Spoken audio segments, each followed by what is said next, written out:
ಪರಿಷತ್ನಲ್ಲಿ ಧನ ವಿನಿಯೋಗ ವಿಧೇಯಕ ಮಂಡನೆಯ ಬಗ್ಗೆ ಸಿಎಂ ಸಿದ್ದರಾಮಯ್ಯ ಉತ್ತರ ಕೊಡುವಾಗ ಕೋಲಾಹಲ ಸೃಷ್ಟಿಯಾಯಿತು. ಬಿಜೆಪಿ ನಾಯಕರ ಗದ್ದಲದ ನಡುವೆ ಧನ ವಿನಿಯೋಗ ವಿಧೇಯಕ ಮಂಡನೆ ಮಾಡಲಾಯಿತು. ಇಲ್ಲಿ ಮೊದಲು 6 ರಿಂದ 7 ಸಾವಿರ ಕೋಟಿ ಖರ್ಚು ಮಾಡಲಾಗ್ತಾ ಇತ್ತು. ಆದರೆ ಇದೀಗ ಜನಸಂಖ್ಯೆಗೆ ಅನುಗುಣವಾಗಿ ಖರ್ಚು ಮಾಡಬೇಕು ಅಂತ ಕಾಯ್ದೆ ಮಾಡಿದ್ದೇವೆ ಅಂತ ಸಿಎಂ ಸ್ಪಷ್ಟಪಡಿಸಿದ್ದಾರೆ.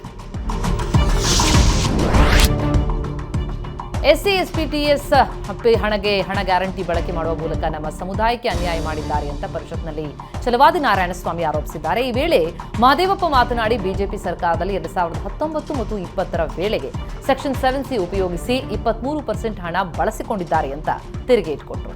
ಆಗ ಬಿಜೆಪಿಯವರು ಯಾರೂ ಮಾತೇ ಆಡಲಿಲ್ಲ. ಈಗ ಕಾಳಜಿ ಬಂದಿದೆಯಾ ಅಂತ ಕಿಡಿಕಾರಿದ್ದಾರೆ.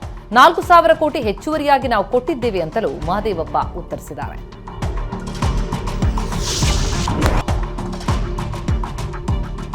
ಸಂಸತ್ನಲ್ಲಿ ಸ್ಮೋಕ್ ಬಾಂಬ್ ದಾಳಿ ಪ್ರಕರಣದ ಬಗ್ಗೆ ಪ್ರತಿಕ್ರಿಯೆ ಕೊಟ್ಟ ಸಂಸದ ಉಮೇಶ್ ಜಾಧವ್ ನಿನ್ನೆ ನಡೆದ ಘಟನೆಯನ್ನ ವಿವರಿಸಿದ್ದಾರೆ. ಒಬ್ಬ ಅಪರಿಚಿತ ವ್ಯಕ್ತಿ ಹಾರಿ ಬಂದ. ಆಗ ನಮ್ಮ ಎಂಪಿ ಅವನನ್ನ ಹಿಡಿದ್ರು. ಆತ ಕಾಲಿನಿಂದ ಶೂ ತೆಗೆಯಲು ಪ್ರಯತ್ನ ಮಾಡಿದಾಗ ಶೂನಿಂದ ನಮಗೆ ಹೊಡಿತಾನೆ ಅಂದ್ಕೊಂಡಿದ್ವಿ. ಆದ್ರೆ ಆತ ಕೆಮಿಕಲ್ ಸ್ಪ್ರೇ ಮಾಡಿದ್ದಾನೆ. ಆಗ ಆರೋಪಿಯನ್ನ ಹಿಡಿದು ನಾವು ಥಳಿಸಿದ್ದೇವೆ ಅಂತ ಜಾಧವ್ ಹೇಳಿದ್ದಾರೆ. ನಾನು ಏನೂ ಹೇಳಲ್ಲ ಅಂತ ಸಾಗರ್ ಶರ್ಮಾ ಹೇಳ್ತಾ ಇದ್ದ. ಆತನ ಮಾತಿನಿಂದ ಆತಂಕದ ವಾತಾವರಣ ಸೃಷ್ಟಿಯಾಯಿತು ಅಂತ ತಿಳಿಸಿದ್ದಾರೆ. ಸಂಸತ್ಗೆ ನುಗ್ಗಿ ಸ್ಮೋಕ್ ದಾಳಿ ನಡೆಸಿದಂತಹ ಪ್ರಕರಣಕ್ಕೆ ಸಂಬಂಧಪಟ್ಟಂತೆ ಎಲ್ಲ ಆರೋಪಿಗಳ ವಿರುದ್ಧ ಯುಎಪಿಎ ಕಾಯ್ದೆಯಡಿ ಕೇಸ್ ದಾಖಲು ಮಾಡುವುದಕ್ಕೆ ನಿರ್ಧರಿಸಲಾಗಿದೆ. ಕಾನೂನು ಬಾಹಿರ ಸಭೆ ಮತ್ತು ತಡೆಗಟ್ಟುವ ಕಾಯ್ದೆಯಡಿ ಕೇಸ್ ದಾಖಲಾದರೆ ಸುಲಭಕ್ಕೆ ಜಾಮೀನು ಸಿಗಲ್ಲ. ಸಂಸತ್ ಮೇಲಿನ ದಾಳಿ ನಡೆಸಿದ್ದ 5ರನ್ನ ಈವರೆಗೆ ಬಂಧಿಸಲಾಗಿದೆ. ಸಂಸತ್ ಭವನದಲ್ಲಿ ಭದ್ರತಾ ಲೋಪ ವಿಚಾರವನ್ನ ಗೃಹ ಸಚಿವ ಅಮಿತ್ ಶಾ ಪ್ರಧಾನಿ ಮೋದಿ ಗಂಭೀರವಾಗಿ ತೆಗೆದುಕೊಂಡಿಲ್ಲ ಅಂತ ಸಚಿವ ಚಲುವರಾಯಸ್ವಾಮಿ ಆರೋಪಿಸಿದ್ದಾರೆ. ನೀವು ಪೋಷಕರಾಗಲು ಕಾಯುತ್ತಿದ್ದೀರಾ? ಚಿಂತಿಸದಿರಿ. ಓಯಾಸಿಸ್ ಫರ್ಟಿಲಿಟಿ 90,000 ದಂಪತಿಗಳ ಜೀವನದಲ್ಲಿ ಸಂತೋಷವನ್ನು ತಂದಿದೆ. 7825893601ಗೆ ಕರೆ ಮಾಡಿ ಅತ್ಯದ್ಭುತ ರಿಯಾಯಿತಿ ಪಡೆಯಿರಿ ಹಾಗೂ ಎಲ್ಲರಿಗೂ ಗುಡ್ ನ್ಯೂಸ್ ಕೊಡಿ. ಭದ್ರತಾ ಲೋಪದ ಬಗ್ಗೆ ಲೋಕಸಭೆಯಲ್ಲಿ ಚರ್ಚೆಗೆ ಅವಕಾಶ ಕೊಡಬೇಕು ಅಂತಲೂ ಆಗ್ರಹಿಸಿದ್ದಾರೆ. ಆರೋಪಿಗಳಿಗೆ ಪಾಸ್ ಕೊಟ್ಟ ಸಂಸದ ಪ್ರತಾಪ್ ಸಿಂಹ ಅವರನ್ನ ತನಿಖೆಗೆ ಒಳಪಡಿಸಬೇಕು ಅಂತ ಆಗ್ರಹಿಸಿದ್ದಾರೆ. ತನಿಖೆಯಲ್ಲಿ ದೇಶದ ಪ್ರಮುಖ ಸ್ಥಳದಲ್ಲೇ ಈ ರೀತಿ ನಡೆದ್ರೆ ಭದ್ರತೆಯಲ್ಲಿ ಏನ್ ಜವಾಬ್ದಾರಿ ಇರುತ್ತೆ ಅಂತಲೂ ಕೂಡ ಪ್ರಶ್ನಿಸಿದ್ದಾರೆ.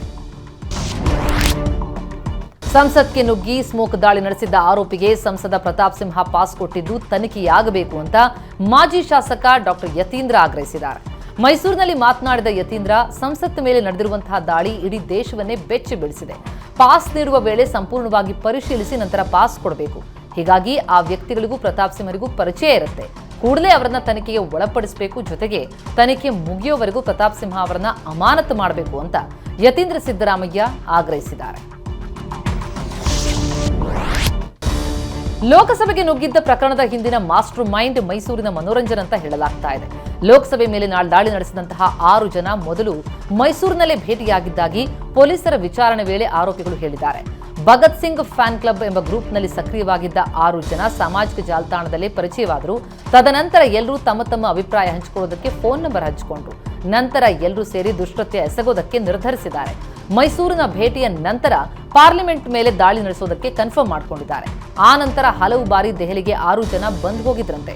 2023ರ ಮಾರ್ಚ್ನಲ್ಲಿ ಮೊದಲ ಬಾರಿಗೆ ಒಬ್ಬ ವ್ಯಕ್ತಿ ಸಂಸತ್ಗೆ ಭೇಟಿ ಕೊಟ್ಟ. ಆಗ ಒಳಗಡೆ ಹೇಗಿದೆ, ಎಲ್ಲಿಂದ ಹೋಗಬೇಕು ಅಂತ ಪ್ಲಾನ್ ಮಾಡ್ಕೊಂಡ್ರಂತೆ.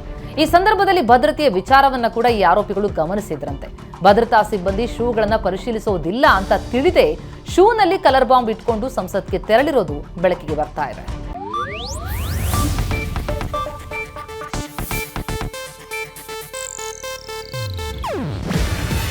ಇದು ಏಷ್ಯಾನೆಟ್ ನ್ಯೂಸ್ ನೆಟ್ವರ್ಕ್ ಪ್ರಸ್ತುತಿ. ನೀವು ನೋಡ್ತಿದ್ದೀರಾ ಏಷ್ಯಾನೆಟ್ ಸುವರ್ಣ ನ್ಯೂಸ್.